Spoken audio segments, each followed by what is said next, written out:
এই সরকার কোনো রাজনৈতিক দলের সরকার না। এই সরকার নিরপেক্ষ সরকার, ছাত্র জনতার ম্যান্ডেটের সরকার।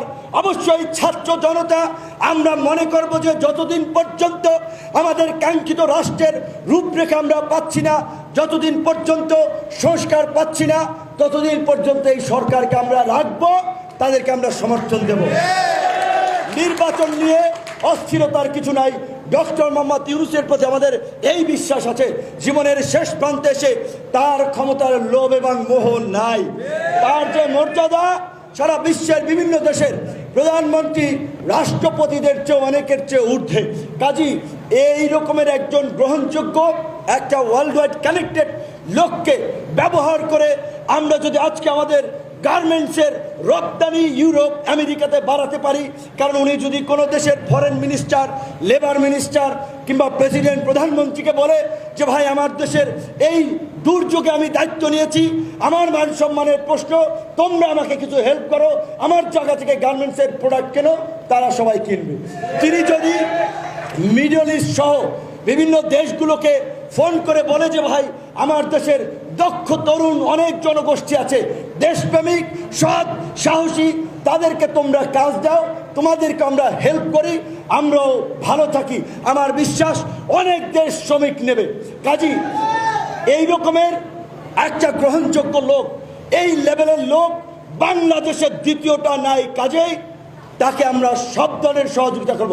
কোনো নির্বাচনের দাবি দেওয়ার আলাপ আলোচনা অন্তত আগামী 1 মাস হবে না। আমরা যখন ইতিমধ্যে বলেছি, এরা কারা, এরা কোথা থেকে এসেছে? এরা এই গণ অভ্যুত্থানের ফলাফল নকশাৎকারী দুর্বৃত্ত। এদের বিরুদ্ধে আপনাদেরকে শক্ত অবস্থানে থাকতে হবে। কাউকে হেনস্থা হয়রানি করা যাবে না। এই বাংলাদেশ আগামীর বাংলাদেশ হবে গণতান্ত্রিক বাংলাদেশ, নিরাপদ বাংলাদেশ, সহনশীল বাংলাদেশ, যেই বাংলাদেশে আমাদের বিরুদ্ধে দাঁড়িয়েও একজন মানুষ নিরাপদ বোধ করবে। তবে আমরা মনে করি আওয়ামী লীগের মতো ফাসিস্ট শক্তি যারা গণহত্যা করে ক্ষমতায় থাকতে চেয়েছে, পার্শ্ববর্তী দেশের আপনার সহায়তা নিয়ে এইখানে মিলিটারি ইন্টারভেনশন করতে চেয়েছিল, এই ধরনের ফ্যাসিস্ট শক্তির যদি আস্ফালন বাংলাদেশে থাকে তবে আমরা অনিরাপদ, বাংলাদেশ অনিরাপদ। আপনাদেরকে মনে করতে হবে ৭৫-এর পরে যে পাল্টা কু ক্ষমতা দখল, যে অস্থির সময়, সেখান থেকে শিক্ষা নিয়েই এই সরকারকে আগাতে হবে। এই সরকার রাজনৈতিক ম্যান্ডেট ছাড়া শুধুমাত্র ছাত্র জনতার ম্যান্ডেট নিয়ে কিন্তু বেশি দিন টিকে থাকতে পারবে না। কারণ এই ছাত্র জনতা কারা?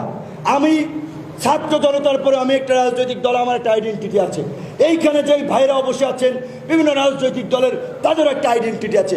ঠিক একইভাবে এই আন্দোলন সংগ্রামে রাজনৈতিক দলগুলোর কিন্তু কন্ট্রিবিউশন, ডেডিকেশন সেটা কিন্তু অসম্ভব রকমের ছিল।